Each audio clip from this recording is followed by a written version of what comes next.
성도 여러분 반갑습니다. 잘 지내시죠? 오늘 이제 교리 성경 공부 17강 하도록 하겠습니다. 이 시간 기도하시겠습니다. 하나님 아버지 감사합니다. 오늘도 저희들이 교리 성경 공부를 합니다. 지혜롭게 하시고 진리가 무엇인지 잘 깨닫는 그러한 지혜를 허락하여 주시옵소서. 오늘도 공부하는 모든 성도들을 하나님께서 축복하여 주시옵소서. 감사드리며 예수님 이름으로 기도하옵나이다. 아멘. 오늘은 예수님의 재림과 천년 왕국에 대해서 공부하도록 하겠습니다. 재림에 대해서 공부하기 전에 몇 가지 종말론적인 견해를 공부하도록 하겠습니다. 흔히 무천년설, 후천년설, 전천년설로 나눕니다. 또 전천년설은 역사적 전천년설과 세대주의적 전천년설로 나눕니다.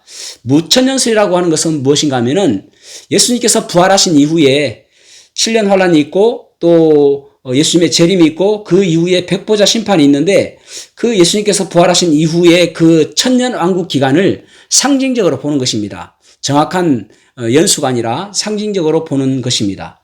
그래서 천년 왕국이 실제로는 없다라는 것이죠. 그 다음에 후천년설이라는 것은 대단히 낙관적인 견해입니다. 그래서 주님의 재림 전에 교회가 세상을 변화시킨다는 그러한 견해인 것이죠. 그래서 천년왕국 기간 내에 7년 환란도 포함되어져 있는 것입니다. 그러니까 그러고 나서 예수님의 재림이 있고 백보자 심판이 있는 것입니다. 그 다음에 이제 전천년설은 천년 전에 주님께서 재림하시는 것입니다. 그래서 이 전천년설은 역사적 전천년설과 세대주의적 전천년설로 나눌 수가 있습니다.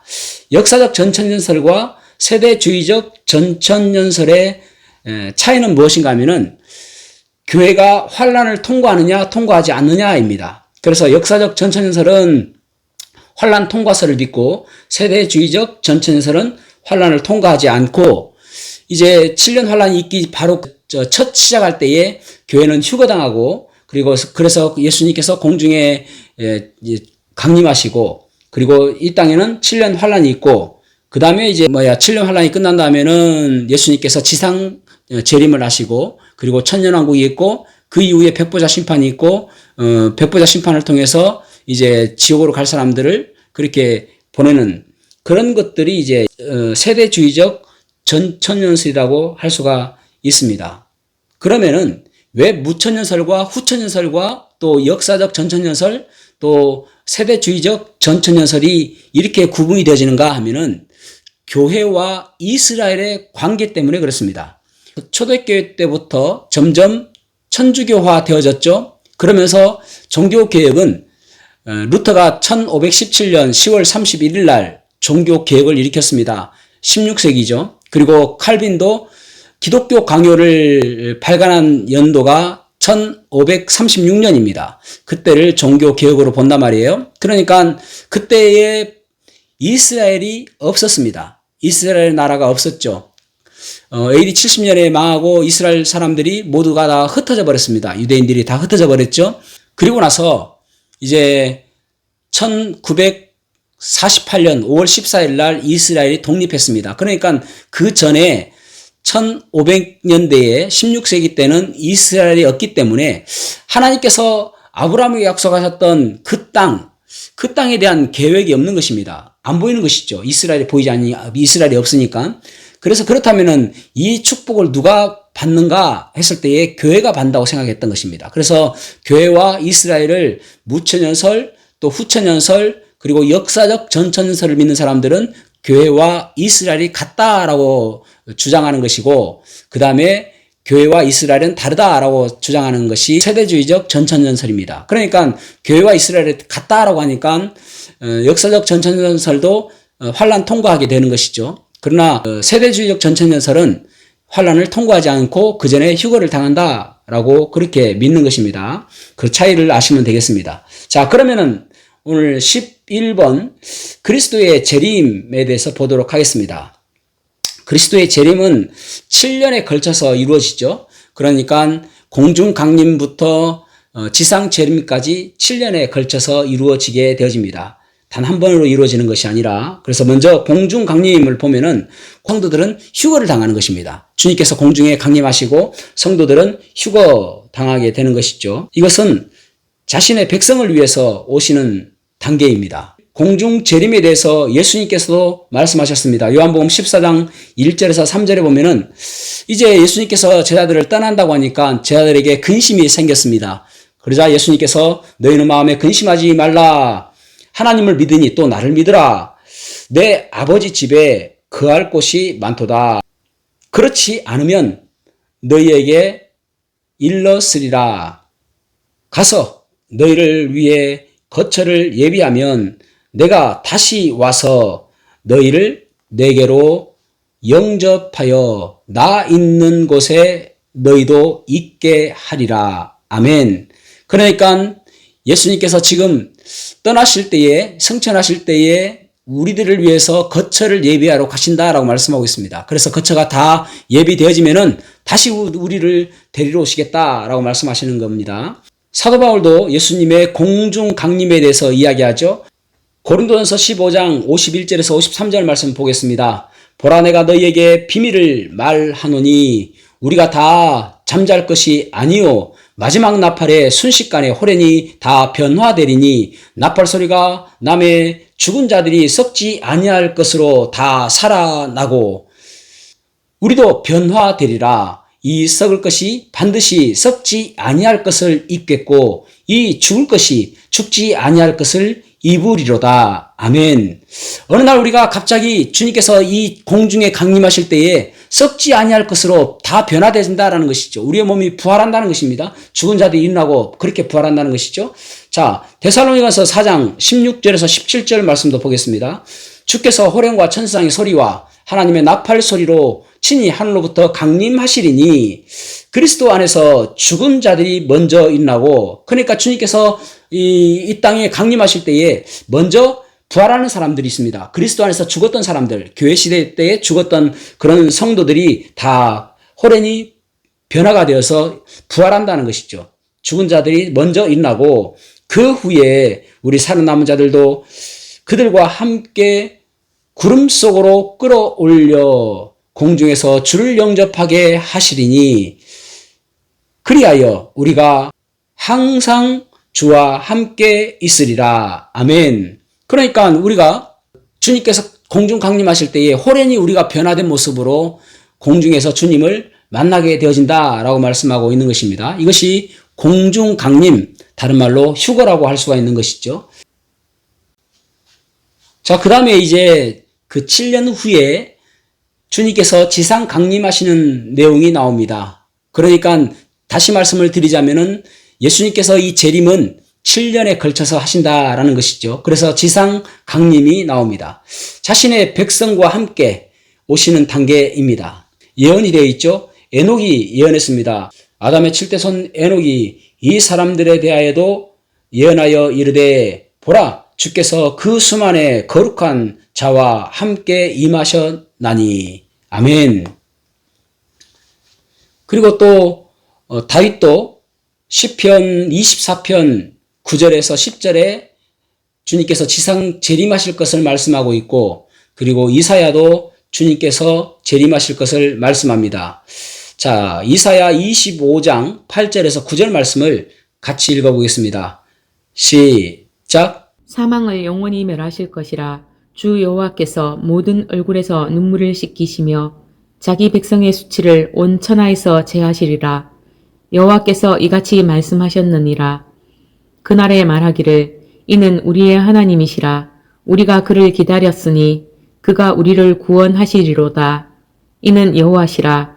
우리가 그를 기다렸으니 우리는 그의 구원을 기뻐하며 즐거워하리라 할 것이며. 아멘. 사망을 영원히 멸하실 것이라 그렇게 말씀하고 있죠. 주님께서 이 지상에 오시는 모습을 말씀하고 있습니다. 그 다음에 이제 예수님께서도 이 지상 재림에 대해서 마태복음 16장 27절, 또 24장 30절, 26장 64절에서 말씀하고 있습니다. 마태복음 16장 27절 말씀을 읽어보겠습니다.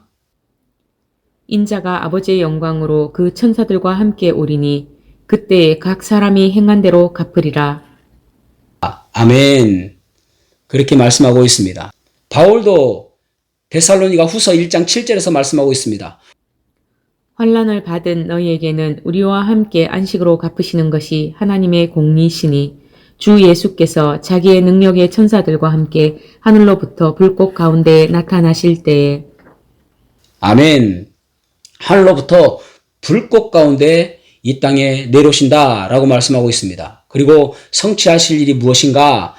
그때 이제 그리스도의 심판대가 7년 대환란 동안 공중에서 있게 되어지고, 그리고 또 결혼식이 있게 되어지죠. 그래서 이것을 어린 양 혼인잔치라고 이야기합니다.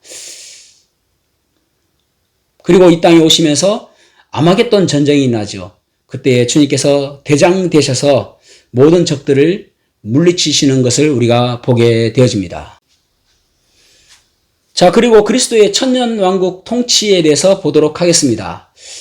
천년왕국 통치에 대한 예언이 다윗과 시편 기자들에 의해서 말씀하고 있습니다. 시편 47편 7절에서 8절, 93편 1절, 96편 10절, 97편 1절, 98편 8절에서 9절, 99편 1절, 103편 19절, 145편 13절, 146편 10절 그렇게 말씀하고 있죠. 자, 시편 47편 7절에서 8절 말씀 읽어보겠습니다. 시작. 하나님은 온 땅의 왕이심이라 지혜의 시로 찬송할지어다. 하나님이 뭇 백성을 다스리시며 하나님이 그의 거룩한 보좌에 앉으셨도다. 아멘. 주님께서 이 땅에 강림하시고 천년왕국을 이루시고 그곳에서 철장으로 다스리십니다. 철장이라는 말은 쇠막대기입니다. 쇠막대기로 강력한 통치를 의미하는 것이죠. 그 다음에 또 이사야 9장 6절에서 7절에 말씀하고 있습니다. 그의 이름은 기묘자라 모사라 전능하신 하나님이라 영존하시는 아버지시라 평강의 왕이라 이렇게 말씀하고 있습니다. 평강의 왕이다. 평강을 주시는 왕이시죠. 그때가 천년왕국 때 이루어지는 것입니다. 그래서 그 평강이 무궁하며 영원한 것이죠. 영원한 평강의 왕께서 다스려 주신다라고 말씀하고 있는 것입니다. 그 다음에 이제 미가 4장 7절에도 예언하고 있고 5장 2절에서도 예언하고 있습니다. 요엘서 3장 20절에서 21절에 예언하고 있습니다. 유다는 영원히 있겠고 예루살렘은 대대로 있으리라. 그곳에 영원히 있겠다. 세상 끝날까지 있다라는 말씀이죠. 다니엘도 예언합니다. 다니엘 2장 44절, 4장 3절, 17절, 32절, 그 다음에 7장 14절, 18절, 22절, 27절 여러 곳에서 다니엘도 주님께서 이 지상에 재림하시는 것을 예언하고 있습니다. 예레미야도 예레미야 23장 5절에서 6절에 예언하고 있습니다. 그리고 신약에 오면은 가브리엘이 누가복음 1장 32절에서 33절에 보면은 또 주님께서 이 땅에 오실 것을 예언하고 있습니다. 누가복음 1장 32절에서 33절에 보면은 그가 큰 자가 되고 지극히 높으신 이의 아들이라 일컬어질 것이요 주 하나님께서 그 조상 다윗의 왕위를 그에게 주시리니 영원히 야곱의 집을 왕으로 다스리실 것이며 그 나라가 무궁하리라. 아멘. 영원히 다스리신다라고 말씀하고 있습니다. 예수님께서도 천년왕국 통치에 대해서 말씀하시고요. 또 주의 형제 야고보도 사도행전 15장 15절에서 17절에 말씀하고 있습니다. 베드로도 사도행전 3장 19절에서 21절을 통해서 천년왕국 통치를 말씀하고 있습니다. 그리고 바울도 로마서 8장에서 보면은 천년왕국 통치를 말씀하고 있는데, 자, 8장 19절 말씀 보면은 피조물들도 예수님께서 재림하시는 것을 기다립니다. 왜냐하면은 평강의 왕으로 오시기 때문에. 그래서 8장 19절 보면은 피조물이 고대하는 바는 하나님의 아들들이 나타나는 것이니. 아멘. 그래서 피조물들도 예수님의 통치를 평강의 왕으로 오셔서 통치하시기를 기다리기 때문에 하나님의 아들들과 함께 재림하는 것을 기다린다는 것이죠. 그래서 피조물들이 평강의 왕으로 오시는 예수님께서 이 땅에 오셔서 다스리기 때문에 원하기 때문에 그래서 기대한다라는 것입니다. 그래서 어떤 일들이 성취되어지는가? 계시록 20장 4절 말씀 읽어보겠습니다. 시작. 또 내가 보좌들을 보니 거기에 앉은 자들이 있어 심판하는 권세를 받았더라. 또 내가 보니 예수를 증언함과 하나님의 말씀 때문에 목배임을 당한 자들의 영혼들과 또 짐승과 그의 우상에게 경배하지 아니하고 그들의 이마와 손에 그의 표를 받지 아니한 자들이 살아서 그리스도와 더불어 1000년 동안 왕노릇하니. 믿음을 지켰던 사람들, 끊임없이 고난 가운데서 믿음을 지켰던 사람들, 또 7년 환란 동안에 이마에 짐승의 표를 받지 않았던 사람들, 그런 사람들이 그리스도와 함께 1000년 동안 왕노릇하리라 라고 말씀하고 있습니다. 1000년 동안 왕노릇한다는 말은 다스린다라는 말입니다. 통치한다라는 말입니다. 마치 사사시대에 사사가 통치하듯이 그렇게 통치한다라고 말씀하고 있는 것입니다. 사랑하는 성도 여러분, 우리의 소망은 주님의 재림입니다. 주님께서 오실 날입니다. 그날을 바라보며 날마다 소망 가운데 살아가는 그런 복된 삶 살아가시기를 주님의 이름으로 축복합니다. 기도하시겠습니다. 하나님 아버지 감사합니다. 오늘 저희들이 예수님의 재림과 또 천년 왕국에 대해서 보았습니다. 우리의 소망은 우리의 부활이고 우리의 소망은 주님의 재림하심이며 우리의 소망은 이제 천년 왕국에 들어갔다가 새하늘과 새 땅으로 가는 것입니다. 주님께서 우리에게 소망 주셔서 감사합니다. 우리가 환경이 어렵고 힘들다 할지라도 그 주님을 바라보며 살아가는 복된 삶 살아갈 수 있도록 도와주시옵소서. 감사드리며 예수님 이름으로 기도하옵나이다. 아멘.